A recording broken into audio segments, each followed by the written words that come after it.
viernes, día de preparación, 2 de julio, y estamos para cerrar el estudio de la lección de esta semana. Anticipadamente queremos desearles feliz sábado a todos aquellos que todavía no se ha ocultado el sol ahí donde viven, y a los que ya se ocultó el sol y ya están en el sábado, de la misma manera, les deseamos muchas bendiciones en este día de reposo. Su servidor, pues, le toca predicar mañana en la ciudad de Rome, Georgia, 1 hora y media al norte de Atlanta. Allí estaré predicando y estoy, por lo tanto, invitando a algún hermano que por esas áreas nos sigue, nos escucha, que pues se dé cita a este lugar. La dirección aparece ahí en la pantalla, pero también puede comunicarse conmigo para dársela.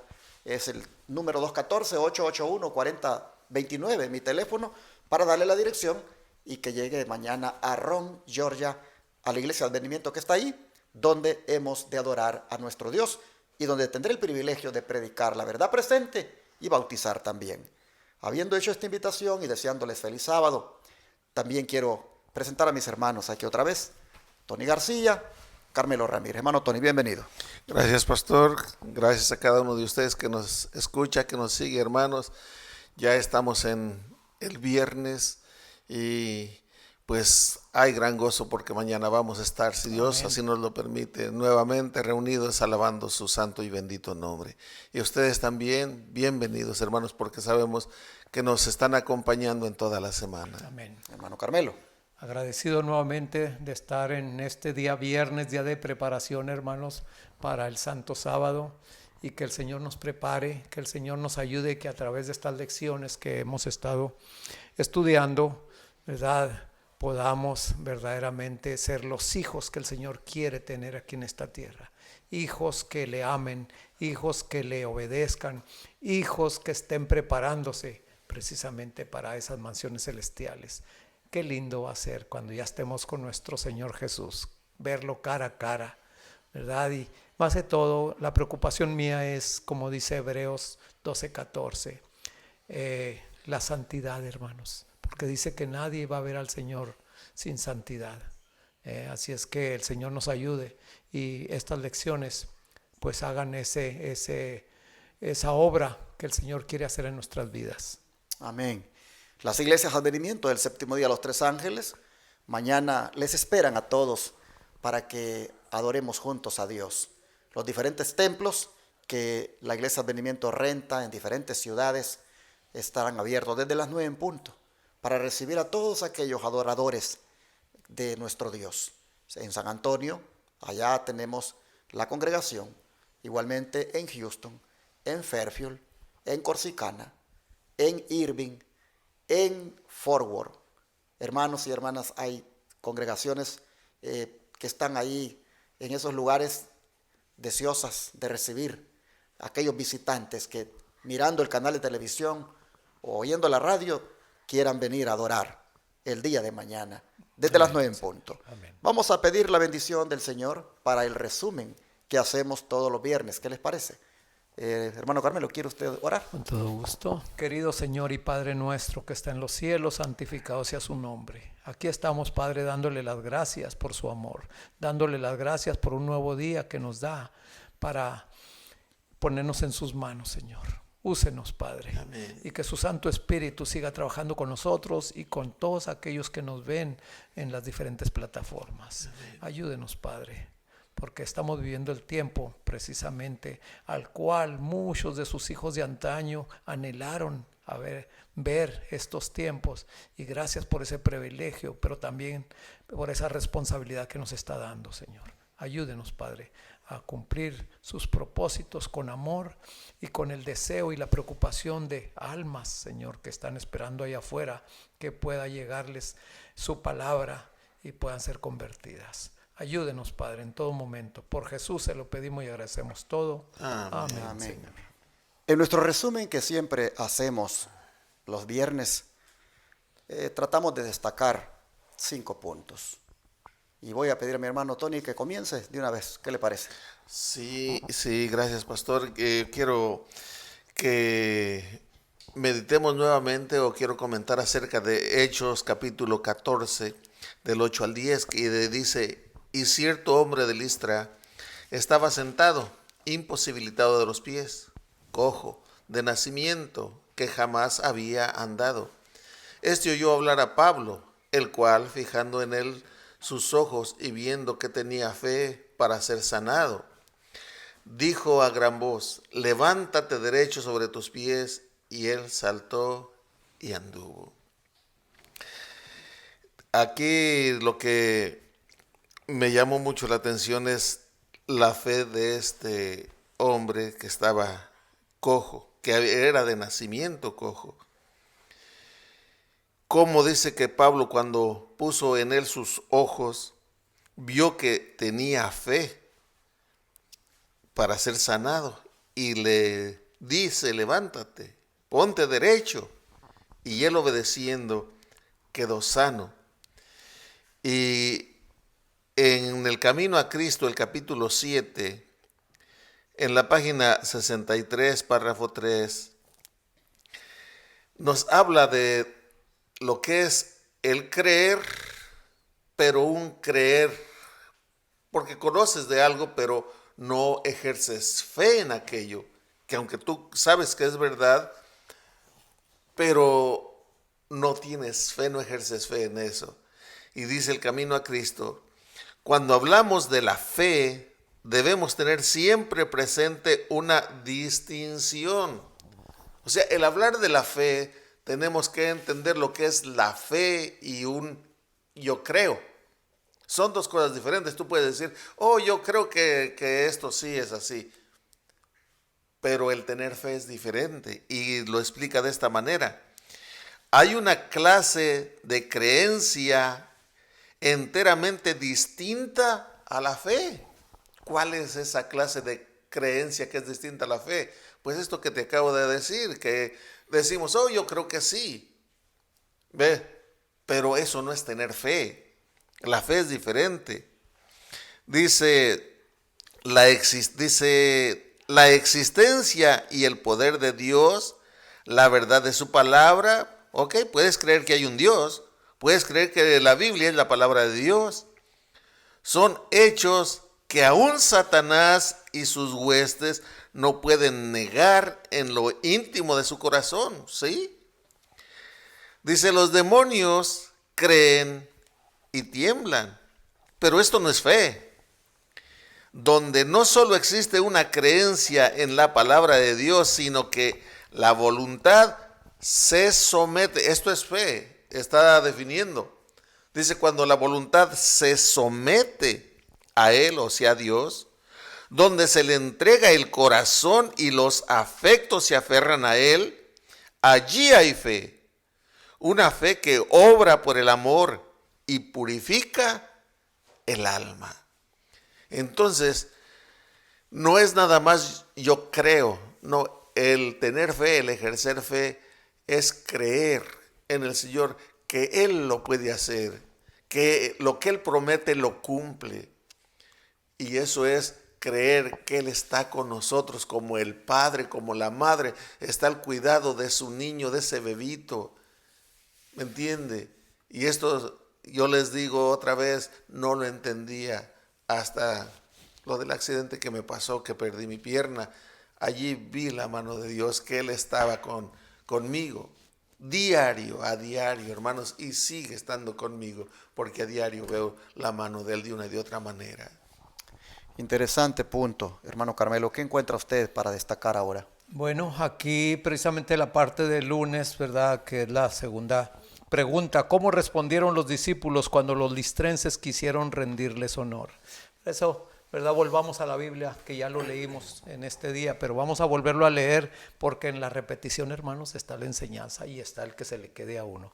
Fíjense lo que dice aquí el capítulo 14 y el versículo, capítulo 14, el versículo 14 y el 15. Cuando lo oyeron los apóstoles Bernabé y Pablo, rasgaron sus ropas y se lanzaron entre la multitud gritando y diciendo: ¿por qué hacen esto? Nosotros también somos hombres semejantes a ustedes, que les anunciamos que de estas vanidades, se conviertan al Dios vivo, que hizo el cielo y la tierra, el mar y todo lo que en ellos hay. Hermanos, aquí vemos la reacción, ¿verdad? Como decíamos en la parte del lunes, realmente son reacciones de gente que trae una creencia muy, muy distante a la palabra de Dios. Y eso es lo que tú y yo, de donde venimos, hermanos. Realmente, ¿verdad? Cuando vemos un milagro o cuando vemos alguna ocasión, luego nos acordamos, porque hasta eso, cada santo tiene su ministerio, ¿verdad? Que le hacen los milagros que hace. Entonces aquí podemos ver, ¿verdad? Que a Pablo le llamaban Mercurio y a Bernabé le llamaban Júpiter, ¿verdad? Entonces vemos aquí, hermanos, realmente que esto, ¿verdad? Realmente la reacción de Pablo y Bernabé no se hizo esperar, como no se hizo esperar, como dije en el mismo lunes, la reacción de Pedro cuando Cornelio se le hincó, se le arrodilló, y también la reacción de el ángel cuando Juan en Apocalipsis también se le arrodilló, ¿verdad? No, el arrodillarse, el adorar solamente le pertenece a Dios, hermanos. Así es que tú y yo, estas lecciones para mí, ¿verdad?, han sido muy importantes, me han enseñado para que no solamente ante santos, ante imágenes, ante estatuas. A veces tenemos otras cosas que tenemos primeramente antes que a Dios, a las cuales esa es idolatría. Eso también, ¿verdad? Hay muchas cosas que como cristianos decimos, a lo mejor esto no es, pero hermanos, si estás poniendo algo que no sea Dios en primer lugar, ese es un ídolo. Eso es lo que te está separando del Señor. Así es que el Señor nos ayude. Como dice ahí en la parte del lunes también, fíjense lo que dice. Dice que toda la gloria y toda la honra debe ser para Dios. Dice, entonces la gente, visto lo que Pablo había hecho, como dije antes, alzaron la voz diciendo en lengua licaónica, dioses semejantes a hombres han descendido a nosotros. Después de ese milagro que Pablo, siendo usado por el Señor, hizo, esta gente, como le dije, gente ignorante, gente que tenía esas creencias, pero cuando llegó la palabra del Señor, como lo vimos más después en los otros días, ¿verdad?, esta gente accedió, esta gente comprendió. Y a la verdad nosotros también, que hasta ahorita ya hemos comprendido, hermanos, pues ya sabemos la manera como adorar al Dios del universo, cómo honrarlo, cómo vivir para Él en una manera en que no lo ofendamos. Que el Señor nos bendiga. Me impresiona, hermanos, ver cómo en la obra de Dios, si uno cree que todo pues va a ir caminando, como decimos, derecho, pues está equivocado. La verdad, podemos ver nosotros acá en esta lección cómo el enemigo utilizó la táctica del descrédito, la táctica de denigrar, hermanos, a los líderes, perdón, en este caso a los misioneros, como lo fueron Pablo y Bernabé. Ellos, en el afán de tratar de detener la obra de Dios, podríamos decir, cuando digo ellos, los judíos, vinieron para levantar chismes, para hablar falsedades de Pablo y Bernabé, y todo era para que la obra se detuviera. Interesante lo que dice la Biblia, que vinieron judíos de Antioquía y de Iconio y persuadieron a la multitud, y habiendo apedreado a Pablo, le arrastraron fuera de la ciudad pensando que estaba muerto. Aquí nosotros miramos, hermanos, cómo Satanás busca cambiar los sentimientos de la gente. Si ustedes se recuerdan, lo mismo pasó con Jesús. Los mismos que decían, Hosana al hijo de David, esos mismos estaban diciendo después, crucifícale, crucifícale. La táctica de Satanás es cambiar los sentimientos de la gente. Cuando la gente no logra que se haga lo que quieren, entonces, hermanos, el mismo cariño, la misma simpatía, ahora el diablo la torna en odio. Y así como decían, crucifícale, crucifícale, los listrenses, después que hasta adorarlos querían, ahora participaron con los judíos en apedrear y arrastrar a Pablo. Esto pues no deja de impresionar, ¿verdad? Y al mismo tiempo lo lleva a uno a la reflexión de hasta dónde llega el fanatismo religioso de parte de los judíos, hasta dónde llega el odio en esta ocasión por detener el cristianismo. Y nosotros, como dice aquí la sierva del Señor Elena White, vemos que esto, hermanos, esto se da todavía en este tiempo. Aquí nosotros miramos que las falsedades que inspiraron a los listrenses para venir en contra de Pablo y Bernabé todavía se siguen hoy en día proliferando, se siguen todavía propagando. Falsedades que se hablan en contra de un ministerio, en contra de alguno que está liderando un ministerio, con el fin de que ese ministerio no avance. Así que este punto quería traerlo a colación para que nosotros también oremos, hermanos. Oremos para que Dios tome control de aquellos opositores y también tome control de lo que hacemos. De manera que nosotros lo hagamos de una manera limpia, de una manera que agrade a Dios, y lo que venga, si Dios permite que venga, que nos dé la fortaleza para soportarlo. Y si no tiene que venir, amén, que Dios lo detenga. Ese es un punto que quería destacar. ¿Qué más encontró, hermano Tony, usted importante? Lo que dice en San Juan, el Evangelio de San Juan, capítulo 16, del 2 y 3, dice, desde el 1 dice, estas cosas os he hablado para que no tengáis tropiezo. Os expulsarán de las sinagogas, esto son, hoy diríamos, de las iglesias. Y aún viene la hora cuando cualquiera que os mate pensará que rinde servicio a Dios. Y harán esto porque no conocen al Padre ni a mí. Qué importante. Dice, esto lo harán porque no conocen al Padre ni a mí. Perdón. En San Juan 17:3 dice así, y esta es la vida eterna, que te conozcan a ti, el único Dios verdadero, y a Jesucristo, a quien has enviado. Entonces dice, esto van a hacer porque no conocen al Padre, ni me conocen a mí. O sea que cualquiera que se enfurece de tal manera que llega a odiar y aún a querer matar a otra persona, no tiene comunión con el Padre ni con Cristo Jesús, no le conoce. Tal vez, hermano, hermana, tal vez tú conoces muchos santos, muchas vírgenes, pero no conoces a Cristo. Si en tu corazón hay ese odio, ese coraje con quien habla algo, tal vez, hermano, hermana, si tú tienes ese odio, ese coraje contra aquella persona que habla en contra de aquel ídolo, de aquella virgen, de aquel santo a quien tú veneras, si sientes eso dentro de ti, no conoces al Padre, ni conoces a Cristo Jesús, porque así lo dice su palabra, el que no ama no conoce a Dios, porque Dios es amor.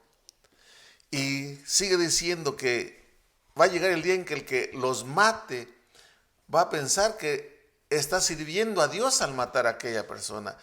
Pero sabes tú también que el siervo de Dios, aun cuando muera, a los ojos de Dios no está muerto, está vivo. Pero aparte de eso, su testimonio puede dar todavía frutos. Mira, te lo voy a leer en Hechos de los Apóstoles, el capítulo 44. Es la página 13 de 371. Dice así, no piense el seguidor de Cristo que cuando ya no pueda trabajar abierta y activamente para Dios y su verdad, no tiene algún servicio que prestar, no tiene galardón que conseguir. Los verdaderos testigos de Cristo nunca son puestos a un lado. En salud o enfermedad, en vida o en muerte, Dios los utiliza todavía. Enfermo o como estés, hermano, Dios te puede utilizar todavía. Y sabes que aún muerto Dios nos puede utilizar. Dice así, sigue diciendo, cuando a causa de la malicia de Satanás, los siervos de Cristo fueron perseguidos e impedidas sus labores activas, cuando fueron echados en la cárcel, arrastrados al cadalso o a la hoguera, fue para que la verdad pudiera ganar un mayor triunfo. Cuando estos fieles testigos sellaron su testimonio con su sangre, muchas almas, hasta entonces en duda e incertidumbre, se convencieron de la fe de Cristo y valerosamente se decidieron por él. De las cenizas de los mártires brotó una abundante cosecha para Dios. Amén. Qué hermoso, hermano, qué hermoso. Pablo sabía esto. El amor de Dios estaba en su corazón, sea que viva o sea que muera, de Cristo soy. Hermano, Dios permita que nuestra fe vaya en aumento, vaya creciendo tu fe día a día, que esto que estamos leyendo lo hagamos nuestro, porque el Dios de Pablo es el Dios que te está hablando a ti, el Dios que te ha traído a sus pies, hermano, y no debes dudar nada y siempre dar gloria. Pase lo que pase, demos gloria a Dios. Amén. Amén. Creo que llegó el momento de cerrar. El hermano Carmelo tiene un punto más para destacar y hacer el cierre. Bueno, lo que es la parte del jueves explica el valor de las pequeñas iglesias a los ojos de Dios. Hermanos, Dios es un Dios de amor, un Dios de misericordia, un Dios de oportunidades, que Él pasa por alto los tiempos de ignorancia. Pero aquí vemos, ¿verdad? Como nos lo dice aquí, que después de salir de esas ciudades, tanto de Iconio, como lo dice el versículo 23, dice el 22, confirmando los ánimos de los discípulos, exhortándoles a que permanecieran en la fe y diciéndoles: es necesario que a través de muchas tribulaciones entremos en el reino de Dios. Entonces el 23 dice que constituyeron ancianos en cada iglesia y después de orar y de ayunar los encomendaron al Señor en quien habían creído. Hermanos, yo me hice la pregunta, yo volvería a un lugar después de que me trataron como me trataron, ¿verdad? Casi me dieron por muerto. ¿Iría a volver yo por allí? Pues aquí vemos que Pablo y Bernabé volvieron a esas iglesias porque había pocos que ellos, el Señor los había tocado por medio de su Santo Espíritu, y volvieron ahí para confirmar los ánimos de estos hermanos y también para la organización de la iglesia. Aquí nos dice que pusieron ancianos. Nosotros, yo en lo personal, el hermano Tony, estamos en una pequeña iglesia, ¿verdad? Que somos poquitos, pero está organizada también. Por eso también hay ancianos, hay diáconos, y ahí estamos organizados, hermanos, porque la obra es del Señor. El Señor es el que se encarga de que haya orden en su casa, y por eso aquí vemos que Pablo y Bernabé volvieron a confortar los ánimos y volvieron también para hacer nombramientos allí de personas encargadas de ahí, porque el orden es la primer cosa y la primera cuestión de una iglesia que sea organizada para el Señor. Así es que ahí lo podemos ver, hermanos. Y como dice aquí, dice que Pablo no olvidaba a las iglesias así establecidas, como lo dije antes, de estas pequeñas iglesias. El cuidado de esas iglesias pesaba sobre su ánimo como una carga siempre creciente, porque pequeño que fuera el grupo, era no obstante objeto de su constante solicitud. Velaba tiernamente por las iglesias más pequeñas, comprendiendo que necesitaban especial cuidado a fin de que los miembros pudieran ser cabalmente establecidos en la verdad y enseñados a realizar esfuerzos fervientes y abnegados por aquellos que los rodeaban. Así es, hermano. Esto me está poniendo a mí en una situación un poquito difícil, ¿verdad? Si a ti te han puesto por anciano, si a ti te han puesto por diácono, cumple tu misión. Pídele al Señor sabiduría si hasta estos momentos no sabes cómo hacerlo. Pídele y verás que el Señor te la va a dar y vas a ser un pilar y vas a ser de una bendición ahí dentro de esa pequeña iglesia, de ese pequeño grupo, hermanos. Así es que el Señor nos bendiga y nos ayude. Amén. Terminamos entonces haciendo una oración, agradeciendo a Dios por todo lo aprendido y también pidiendo su ayuda para ponerlo por obra. Amén. Vamos Amén. a arrodillarnos. Querido Dios y Padre, gracias por hacernos ver en esta lección en cuanto a las dificultades que siempre un obrero tuyo enfrenta en la vida, en la obra que hace para ti. Te agradecemos, Señor, por poner en perspectiva lo que nos puede pasar, pero al mismo tiempo, Señor, es reconfortante saber de que eso se hace por hacer una buena obra, como es la de dar esperanza al afligido, como es la de levantar al caído. De manera, Padre, que en este momento te pedimos que nos ayudes para que cualquier cosa que aparezca en calidad de prueba, en calidad de obstáculo, nosotros, Señor, sostenidos por tu gracia, lo podamos soportar y hasta superar. Así, Señor, en este momento nos ponemos en tus manos y te suplicamos que en medio de toda dificultad que se aparezca, nosotros nos mantengamos siempre con la esperanza en ti y también impartiendo esperanza a los demás. Gracias, lo pedimos en el nombre de Jesús. Amén. Amén.